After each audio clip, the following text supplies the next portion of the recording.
Assalamualaikum warahmatullahi wabarakatuh. Waalaikumsalam warahmatullahi wabarakatuh. Alhamdulillah wa syukurillah la haula wala quwata illa billah. Alhamdulillah hari ini kita bisa bertemu di program podcast Universitas Muhammadiyah Mahakarya Aceh dalam kendali program studi ilmu komunikasi Universitas Muhammadiyah Mahakarya Aceh. Alhamdulillah yang sebelumnya ISMAH itu hanya di bulan suci Ramadan, maka ISMAH akan menjadi program yang akan kita jalankan ke depan.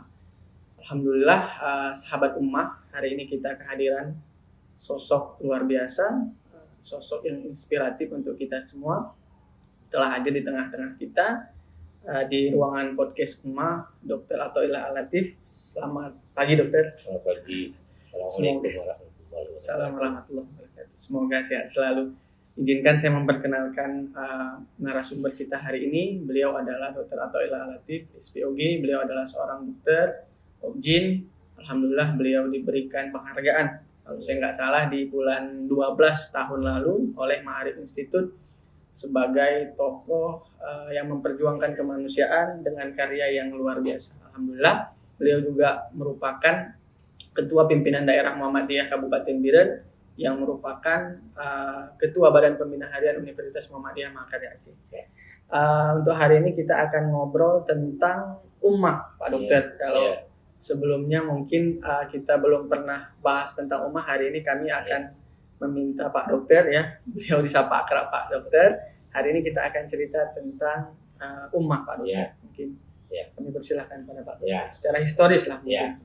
Jadi ummah ini sesungguhnya adalah penggabungan dari 4 perguruan tinggi swasta yang ada di Aceh, yaitu Akbar Muhammadiyah Biren, kemudian Stikip Muhammadiyah Aceh Tengah, kemudian 2 lagi ya dari Yayasan Harapan Bangsa Banda Aceh, yaitu Stikes Harapan Bangsa dan juga STIP Harapan Bangsa.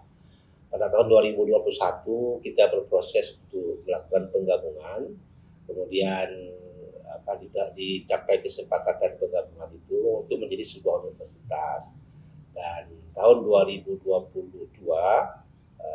tepatnya pada bulan Maret akhir Maret 2022, maka dari Dirjen Dikti mengeluarkan SK resmi penggabungan 4 perguruan tinggi ini menjadi universitas dengan kampus induknya ada di Biren dan juga kampus PSDKU-nya ada di Takengol. Alhamdulillah dari penggabungan ini ada 6 prodi yang ada di sebuah universitas ini, ditambah dengan 8 prodi tambahan lainnya. Jadi ada 14 prodi semuanya, sehingga kita berproses di kampus ini memulainya dengan 14 prodi. 6 prodi lama ditambah dengan 7 prodi yang baru. Satu yang kita tutup yaitu di 3 kebidanan. Tapi yang ada sekarang ini yang lama itu adalah di 3 keperawatan, kemudian S1 keperawatan, profesi nurse, kesehatan masyarakat, kemudian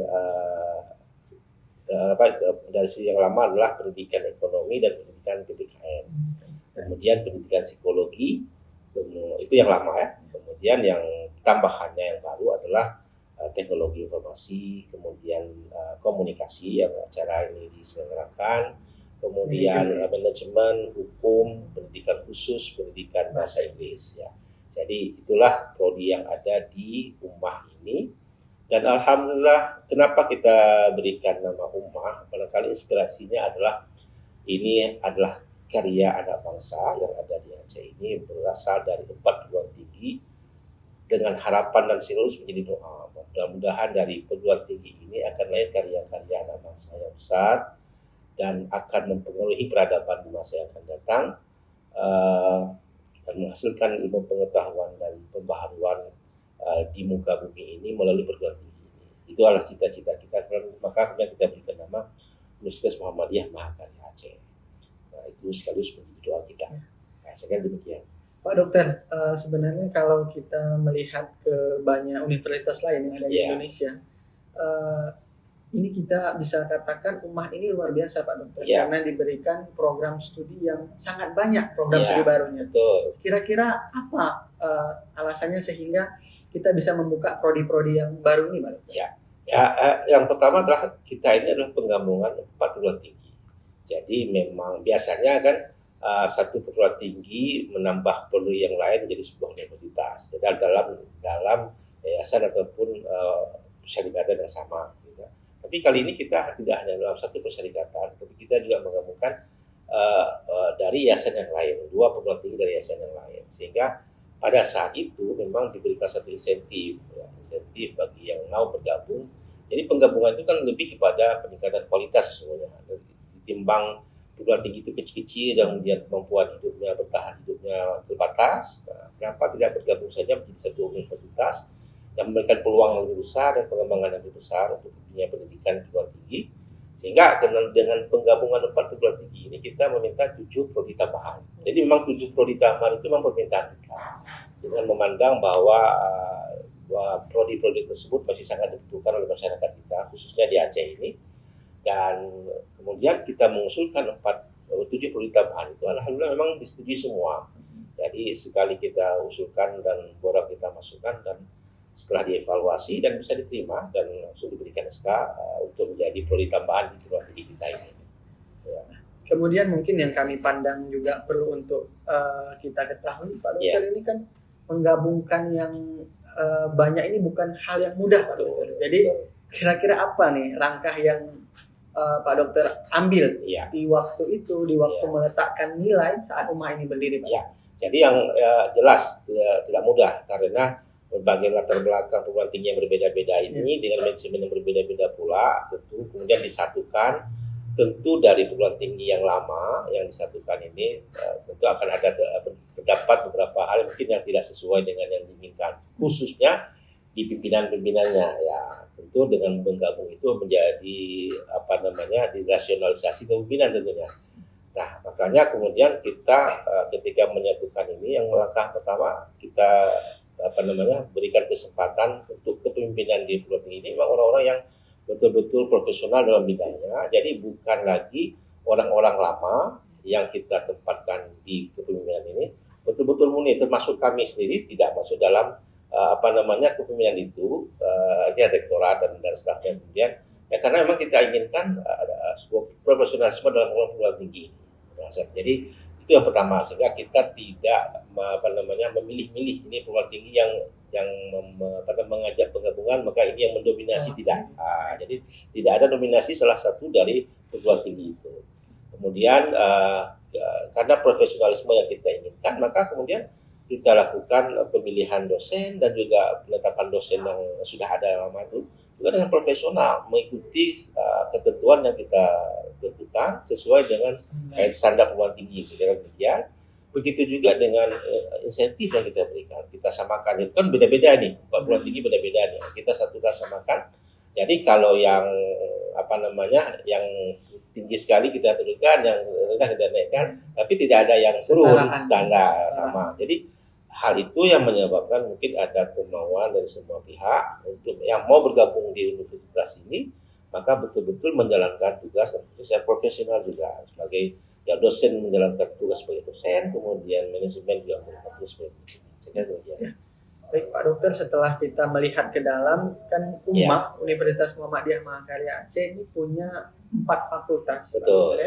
Ada Fakultas Ilmu Kesehatan dengan 4 program studinya, ada Fakultas Ilmu Pendidikan lebih kurang 5 prodinya, Fakultas Ilmu Sosial dan Humaniora ada 4 prodi, dan kemudian di Fakultas Teknologi Informasi ada 1 prodi.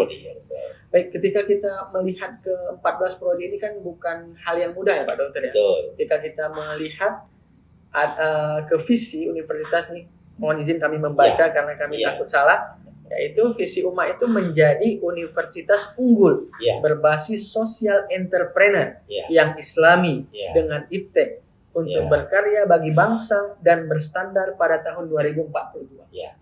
Sebenarnya berstandar internasional pada tahun 2042. Apa sih dasarnya Pak Dokter? Jadi kita kembangkan visi ini, harapannya adalah lulusan dari Universitas Muhammadiyah Mahakarya Aceh ini punya dasar sebagai Islamic social entrepreneurship. Jadi punya kemampuan berdikari, punya kemandirian untuk mengembangkan diri dan profesinya dan keilmuannya di dalam leadership ya. Jadi dengan demikian harapannya menjadi sangat luas manfaatnya. Sebab begini, orientasi kita yang kita lihat pada sampai saat ini, saya kira orientasi sebagai pegawai pemerintah, gitu kan, pegawai negeri, lulusan perguruan tinggi itu kemudian orientasinya hanya sebatas menjadi ASN dan sebagainya. Itu harus kita bongkar bahwa sesungguhnya keilmuan yang dimiliki oleh mahasiswa dengan belajar di perguruan tinggi ini sangat banyak manfaatnya yang bisa dimanfaatkan di masyarakat, tapi dengan basic Islami gitu. Nah, karena apa di masyarakat khususnya di daerah Aceh. Nah, ini nilai-nilai ini yang kita kembangkan, maka Islamic Sociopreneurship ini menjadi kata kunci di dalam misi visi universitas ini, dan harapannya nilai-nilai ini dikembangkan terus dalam program studi masing-masing sehingga mencapai unggulannya di level internasional pada tahun 2042, dan ini terus kita harapkan bisa dikembangkan oleh sivitas mereka yang ada di ummah ini. Kesanalah kita kembangkan. Jadi prodi apapun dia tetap ada Islamic Social Entrepreneurship. Jadi landasannya di sana gitu ya. Jadi mengembangkan ilmuannya dalam bidang kemasyarakatan, dan itu sifatnya entrepreneurship gitu ya.